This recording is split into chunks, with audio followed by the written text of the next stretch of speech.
busy making postcards using some of the quirky characters that I've designed over the last couple of weeks. And so I thought I'd turn on the camera and show you how I make postcards. Now, we've been through this a little bit in the previous videos, but today I'm going to focus specifically on how I make these postcards. So I do scan my images, the ones that I want to keep. In this case, I didn't scan. I ended up just taking pictures because I had already put them in my journal. So I just took pictures and printed those out.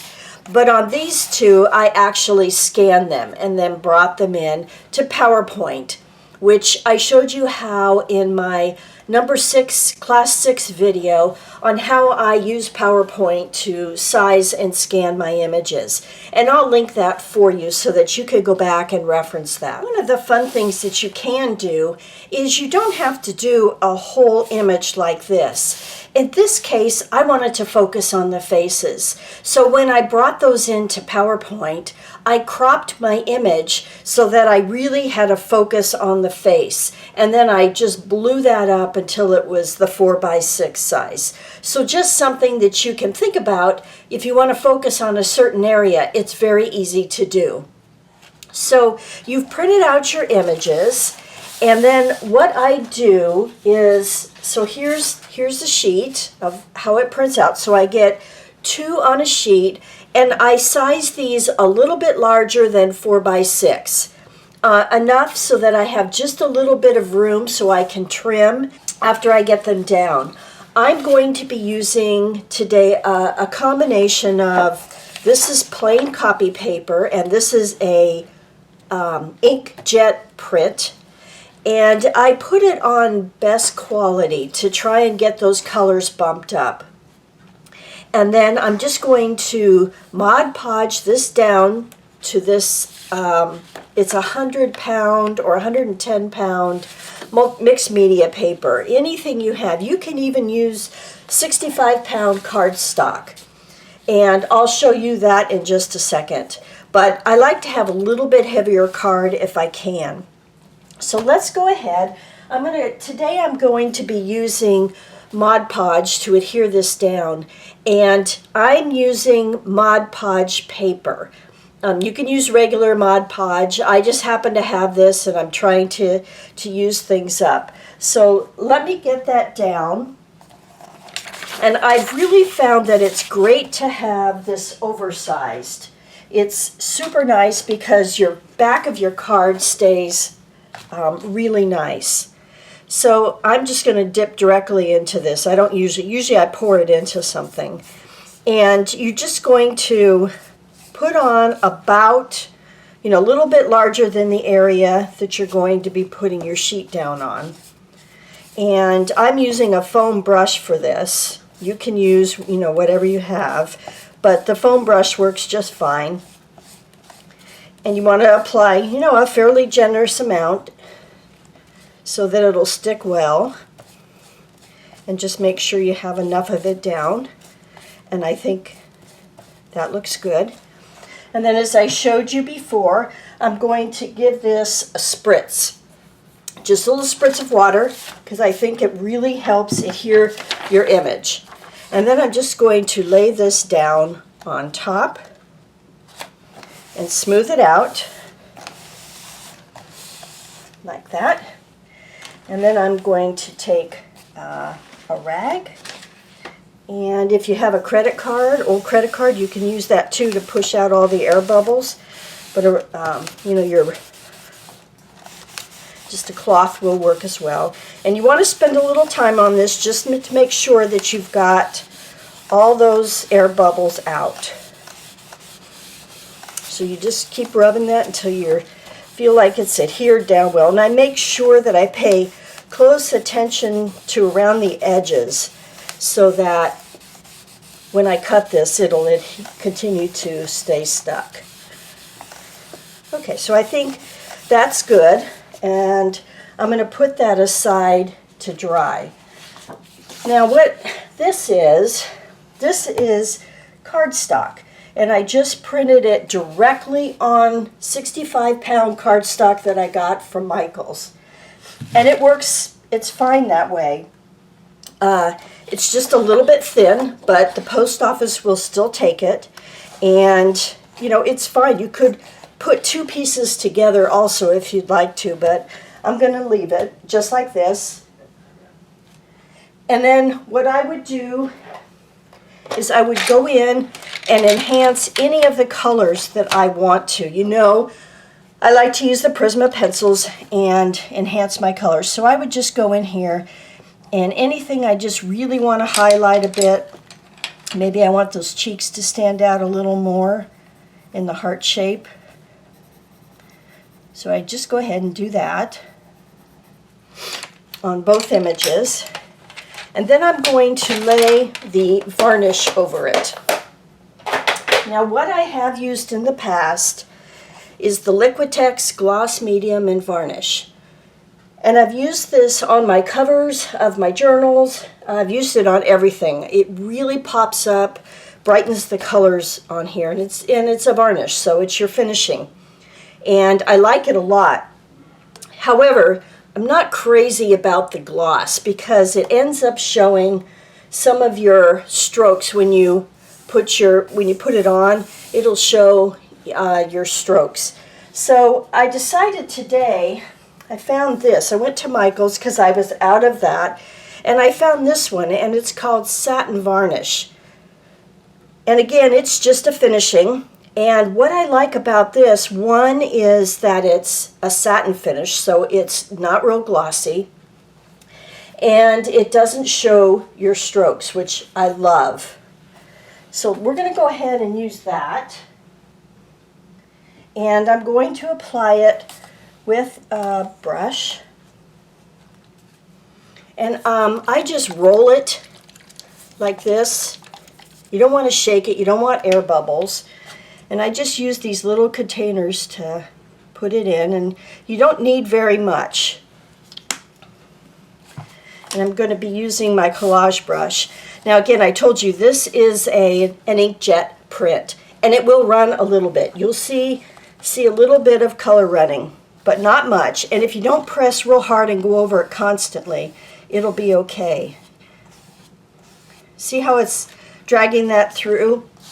But it's, I don't know, it doesn't bother me. And you can see how it brightens up that color. Now this I printed out not too long ago. I find if you let them dry longer, your prints, you won't get as much transfer. Because that's the most I've had in a long time. So let's try this one. So this is the one that we just glued down. And it's dried some from the time I printed it. And you can see I'm not probably getting quite as much movement on that, on the inkjet printer. And all this does is just sort of seal your postcard. And I think that's enough. So it doesn't take very much, just a little bit. Okay? And we're going to let those dry. Okay, so now this is dried from the varnish, and I'm going to apply a wax coat on it. And again, I'm going to be using the Minwax Paste Finishing Wax. And I use this only because it's what I have. You can use any wax that you might have, Daddy Vans. I'm told that clear shoe polish works well too. I've not tried that. I'm going to. But for now, I'm just going to use this. And I apply it with an old stencil brush. So I just do a couple of swirls around the can, and I have about that much. It's not a lot on my brush. And then I just go into a circular motion and apply it like this. Now I used to cut my cards out to size, and I would cut them down to 4x6, and it was stupid. I don't know why I did that, because this keeps the back of your card nice and clean, and you don't have any problems. And so I would recommend that you go oversized like this, do all the work you're going to do, and then cut it out. Now, the other thing I meant to tell you is if you want to add any stamping, doodling, or anything, You can do that after you've applied the varnish if you want, but it's really better if you do it before you apply the varnish. Just add any stamping or anything like that.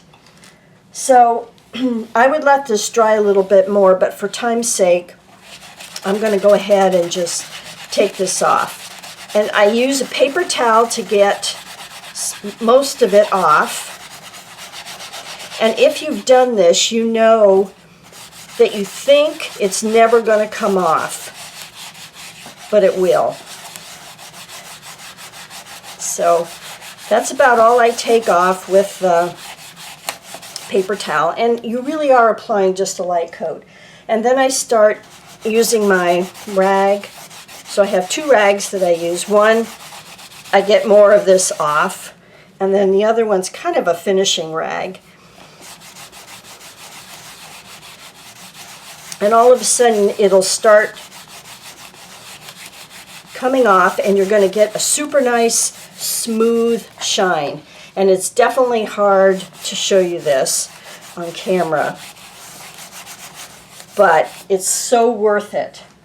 It just really gives it a nice finish. And this is my final, and I just, give it a good buffing. And what's really nice about that new varnish that I got is you can't see the strokes, the brush strokes, and I like that. So just like that. And there you go. It looks super nice, and it's really, really smooth. And it just makes it a little bit more durable too, as it's going to be going through the mail. So the next thing we're going to do is cut this apart. Okay, I've got a self-healing mat that I like to use along with a rotary cutter. And you can also do this on your trimmer if you'd like. I just like getting the nice clean cut. And my first cut is going to be top and bottom. And my ruler here, my well-loved ruler, is 6 inches wide. So I'm just going to sort of center where I want it, so that I don't, I think in this case, because it's not, I didn't exactly line these up, I'm going to cut these two apart. Let's work on this one. So this is 6 inches, and I've done a pretty good job at getting that just about 6 inches. So I'm going to cut my top off. And my bottom, I'm going to line that right up on there, and you end up cutting off a little bit, but that's okay. And then I have 4 inches, so that's 1, 2, 3, 4, and I'm just going to sort of lay that on there to see where I want to cut off. And again, this is because I oversized it purposely. So I'm going to cut that off.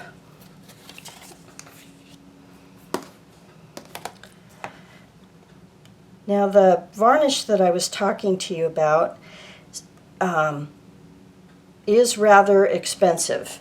It's I got it at Michael's back in the art department, and I used a coupon. I think it was $10 with a 40% off coupon. I think it was $17.99. But the one that I had previously, the high gloss, I've had that for years. So it will last you a long time. If you like to make journals and postcards, anything that needs a finishing on it, you can use that, and really a little bit will go a long way. Okay, so that is done, and now we're just going to do the back of it. What I've been doing on my postcards now is I draw a line, just a small thin line around the back. I draw a line, I go about 2 inches, and I just do a dash line. And then I've just been putting a little tagline here. You could leave it blank and just have more room for writing. And I just put a little sentiment at the top. And then the lines is I just take a credit card and put it into my ink. Let's see if I have a credit card handy. And I just make my lines. It's really simple to do. I used to draw them, and I find that this is just easier. So you just take it in, put it in your ink pad, and then do it like that. I put it in my ink pad and then just do it a different direction. And that way you don't have to worry about having straight lines, and it makes it easy. And that's pretty much it. You just have to put a stamp on it. Because you're going with the 4x6 size and it's the correct thickness, you could put a postcard stamp on here if you'd like, or I end up just using regular postage on it. But then you can just write your message on the back, and then you can share your art with your friends. It's a really fun and easy way to do it. Quick and easy. One last thing I wanted to mention. I told you that these were pictures, so I took a picture from my journal and then saved it. So it saves it just like it's a scan. I just didn't scan it. I took a photo. And then these were scans. But one thing that you can do is you can have these printed, or you can print them on 4x6 photos, and you can actually make those postcards. If you don't have anything on the back of your picture, like so that you can write on it, so that it doesn't say Canon or something like that, they'll be fine. But if they do say something, just mount them on some paper, some cardstock, and then you can use them, and they'll be just fine. If you don't want to go to all the trouble of what we're doing here, that will work as well. So just another suggestion of what you can do with your artwork to share with your friends and have a ton of fun too. So that's it for today. I hope you enjoyed this video. If you have any questions, please don't hesitate to ask. Thank you so much for watching. I'll see you on the next video. Bye for now.